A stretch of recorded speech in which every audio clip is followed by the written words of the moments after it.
মাজুলীত প্ৰথমবাৰৰ বাবে অনুষ্ঠিত হয় জাহাজত বিবাহ। মাজুলীৰ পৰ্যটন ক্ষেত্ৰত নতুন সংযোজন। নদী পৰ্যটনক আগুৱাই নিবলৈ জিলা প্ৰশাসন আৰু আভ্যন্তৰীণ জল পৰিবহণ বিভাগে এই ব্যৱস্থা গ্ৰহণ কৰিছে। লখিমপুৰৰ এজন ব্যৱসায়ী গোবিন্দ বৰদলৈ কন্যাৰ বিয়াৰ বাবে লোৱা হৈছে ৰোপেক্স।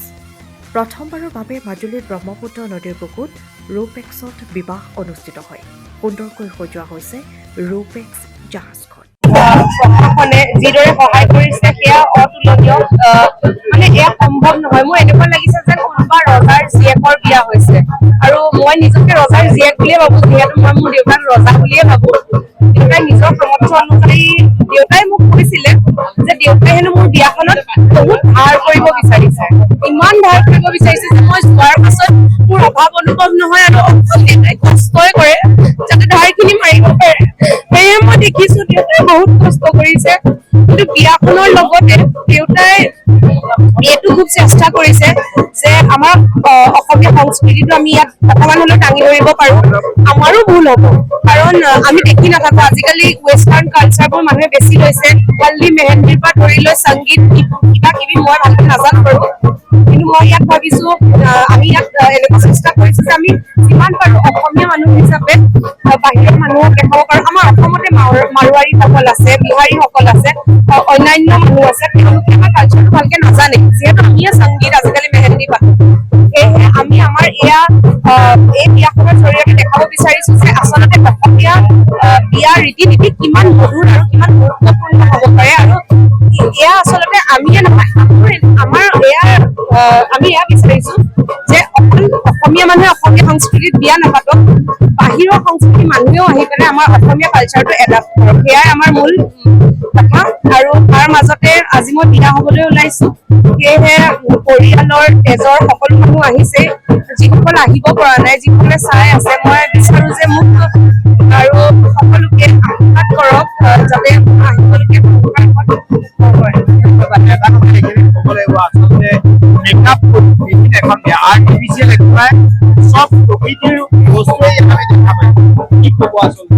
আচলতে আপুনি এইটো মোক এই প্ৰশ্নটো মোক একচুৱেলি সুধিবলগীয়া প্ৰশ্ন বুলিয়ে মই ভাবিছো, কিয়নো মই মেকআপ কৰা নাই কোনো ধৰণৰ, লিপ বাম এটা লগাইছো পিছে।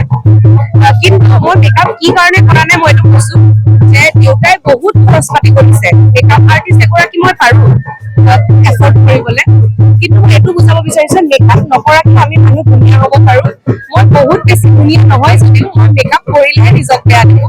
সেয়েহে মই ভাবো যে ইয়াত যদি কোনোবা এনেকুৱা ছোৱালী আছে বা কোনোবা কইনা হবলগীয়া আছে যে ভাল মেকআপ আৰ্টিষ্ট ল'ব পৰা নাই, সেইকাৰণে দুখ এটা আছে ভিতৰত, তেওঁলোকসকলক মই ক'ব খুজিছো যে তোমালোকে ভিতৰৰ পৰা চোৱা নিজক এবাৰ, তোমালোক সকলো ধুনীয়া, শকত ক্ষীণ ক'লা বগা ওপৰ চাপৰ এইবোৰ একচুৱেলি মেটাৰে নকৰে। ভিতৰৰ পৰা কনফিডেন্ট হ'ব লাগে, আৰু যিদৰে আমি এতিয়া প্ৰকৃতিখনক লৈ আমি সজাইছো নাওখন, মই যদি ইয়াত মেকআপে কৰো, আৰ্টিফিচিয়েল কিবা এটা লগাও, ইয়াত একো ৰিয়েলিটি নাথাকিব। সেয়ে মই ভাবিছো যে মই এইদৰে ওলাম, আৰু মই বহুতো মানুহে বহুত কথা কৈছে মোক এইটো যে কইনা হিচাপে তোমাক বেয়া লাগিব, নাই এইটো নকৰিবা, এইটো কিন্তু ভুল ডিচিজন। কিন্তু মোৰ দেউতা, মোৰ ভাইটি আৰু মোৰ হ'বলগীয়াজনে মোক সদায় ছাপোৰ্ট কৰিছে এই কথাটো, আৰু কৈছে যে তুমি ভিতৰৰ পৰা ধুনীয়া, তুমি সদায় ধুনীয়া হয়। সেইটো কাৰণে মানে মই কনফিডেন্ট এটা ফিল কৰিছো। আৰু আপুনি আহি যিহেতু মোক এই প্ৰশ্নটো সুধিলে, মোৰ এনেকুৱা লাগিছে যে বেলেগ এজন দাদাইও যদি এইটো নটিচ কৰিছে, বহুতে নটিচ কৰিছে, তেনেহলে ভাল লাগিছে কথাটো। ক'বলৈ গ'লে অনুভৱ বুলি যদি সুধিবলৈ যায়, ছোৱালীজনী বিদায় দিবলৈ লোৱা অনুভৱটো এজন পিতৃৰ কেনেকুৱা হ'ব পাৰে আপোনালোকে অনুভৱ কৰিব পাৰে।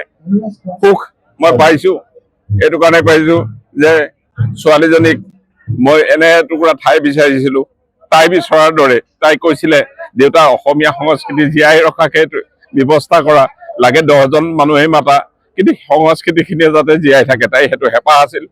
সংস্কৃতিৰ পথাৰ বিচাৰি বিচাৰি মোৰ অন্তৰে ধৰিলে মাজুলীতকৈ আৰু থলুৱা গোটেই মাজুলীবাসীৰ যেনেকৈ চলিছে, যি নীতি নিয়মেৰে চলে, আৰু এখন ইয়াত কোনো কাৰ্পেট পাৰিবলগীয়া হোৱা নাই, দলিচা পাৰিব লগা হোৱা নাই, প্ৰকৃতিয়ে দলিচা বনাই থৈছে বুঢ়ালুইতৰ পাৰত, সন্মুখত বুঢ়ালুইত। আৰু যেতিয়া জাহাজখনৰ কথা ভাবিলো, তেতিয়া IWD কৈছিল যে এইটো কেতিয়াও অসমত হোৱা নাই, আপুনি নাপাব। আৰু যেতিয়া মই চেষ্টা কৰিছিলোঁ 2টা মাহৰ অন্তত IWD সহায়ত আমাৰ জিলা প্ৰশাসনৰ DC মহোদয়ৰ সহায়ত মই এই জাহাজখন পাবলৈ সক্ষম হ'লোঁ। আৰু আজি আহি যিটো অনুভৱ, সেই অনুভৱটো বিয়াখন পাতিবলৈ আহি এইটোৱে মোৰ অনুভৱ যে বুঢ়া লোহিতৰ বুকুত অসমত প্ৰথমবাৰ হৈছে বুলি কৈছে। আৰু মোৰ জীয়ৰী জুবলি, তাইক মই মাজনী বুলি মাতো, তাই নামেৰেই অসমত প্ৰথম এই জাহাজত বিয়া আৰম্ভ হৈছে বুলি মই জানিব পাৰিছো। গতিকে তাই নামতে অন্তত বাহিৰলৈ কোনো নগৈ অসমৰ মাজতেই থকা এই সংস্কৃতিৰ পথাৰ মাজুলীত সকলোৱে আহক, ইয়াতে বিয়া বাৰু কৰক, ইয়াতে আপোনালোকে সকলো সুবিধা পাব, সেইটো মই আহ্বান জনাইছো। মাজুলীত চাবলৈ, মাজুলী আজি ওদালগুৰিৰ পৰা আহিছে, গুৱাহাটীৰ পৰা আহিছে, তেওঁলোকে কৈছে যে কি খুৱাইছে কি কৰিছে সেইটো নালাগে, আমাক মাজুলী দেখুৱালে আপুনি নিমন্ত্ৰণ কৰি, গতিকে সুখ পাইছো। সেইখিনিয়ে মোৰ ভাৱ। আজি মাজুলীবাসীৰ কাৰণে সঁচাকৈ সৌভাগ্যৰ কথা যে মাজুলীত প্ৰথমবাৰৰ কাৰণে নহয়, অসমৰ ভিতৰত প্ৰথমবাৰৰ কাৰণে ইনলেণ্ড ৱাটাৰ ট্ৰেন্সপৰ্টৰ যিটো বিভাগ আছে, বিভাগে কোৱা মতে এইটো অসমৰ হিষ্ট্ৰীত প্ৰথমবাৰৰ কাৰণে নদী ব্ৰহ্মপুত্ৰৰ বুকুত এনেকৈ ডেষ্টিনেশ্যন ৱেডিং বুলি যিটো আমাৰ কনচেপ্ট আছে, সেইটো নিচিনাকৈ এইটো প্ৰথম লখিমপুৰৰ গোবিন বৰদলৈ ডাঙৰীয়াই আহি পেলাই মাজুলীত তেখেতে আজিৰ পৰা ঠিক 6-7 মাহৰ আগতে আমাৰ লগত আলোচনা কৰিছিলে আৰু যে এনেকুৱা মোক সুধিছিল যে এনেকুৱা কৰিলে দিব আমি এই কথাটো কেনেকুৱা আগবাঢ়িব পাৰোঁ না। তেতিয়া আমি কৈছিলোঁ যে এইটো সম্পূৰ্ণ এটা পাৰ্মিশ্যনৰ ব্যৱস্থা থাকে, সেই পাৰ্মিশ্যন লৈ মেলি তেখেতে যিখিনি তেখেতৰ মনৰ ভাৱ, প্ৰথম কন্যা তেখেতৰ জুবলি বৰদলৈ, তেখেতক বিয়া দিয়াৰ তেখেতৰ মন আছিল যে অকণ বেলেগ ধৰণে কৰাৰ মন আছিল তেখেতৰ। আৰু সেই হিচাপে মাজুলী শালমৰা অঞ্চলত অফলা ঘাটৰ ঠিক কাষতে আমাৰ শালমৰা অঞ্চল আছে, সেই শালমৰা অঞ্চলত আহি আমাৰ এই আজি আপোনালোকে দেখা পাইছে ইমান মানুহৰ সমাগম হৈছে। আৰু মাজুলীত এনেকুৱা এটা কনচেপ্ট লৈ আহি এনেকে ধৰণে তেখেতে কৰাৰ বাবে আমি মাজুলীবাসী হিচাপে সঁচাকৈ খুব তেখেতক ধন্যবাদ জ্ঞাপন কৰিছোঁ অন্তৰৰ পৰা। আৰু লগতে জিলা প্ৰশাসনৰ জিলা আয়ুক্ত মহোদয় এইটো খুব ভাল ধৰণে লৈছে আৰু এইটো টুৰিজিম যাতে আমাৰ ৱাটাৰ টুৰিজিমৰ যিটো কনচেপ্ট আছে, এই কনচেপ্টটোত যাতে প্ৰভাৱ পৰে আৰু এই ৱাটাৰ টুৰিজিমটো যাতে ভৱিষ্যত দিনত মাজুলীত এনেকুৱা ধৰণৰ বহুখিনি বিয়া হওক বা এনেকুৱা ধৰণৰ মনৰ ভাৱবিলাক কোনোবা যদি কাৰোবাৰ থাকে তেতিয়াৰ পৰা কৰিবলৈ সুবিধা এটা হোৱাকৈ যিটো আমাৰ মুকলি হৈছে আজিৰ দিনটোৰ পৰা, এইটো আমাৰ কাৰণে এটা সৌভাগ্যৰ কথা। আৰু ভাবোঁ ভৱিষ্যত দিনত এনেকুৱা বিয়া আৰু বহুত হ'ব মাজুলীত। আমি আজিৰ দিনটোত দেখি আমি গম পাইছোঁ মানুহৰ সমাগম দেখি যে খুব ভাল পাইছে, সকলো মানুহে ইয়াত শলাগিছে। হয়, ধন্যবাদ। সময়ৰ খবৰ সময়ত পাবলৈ ফ'ল' কৰক টাইম অফ আছাম।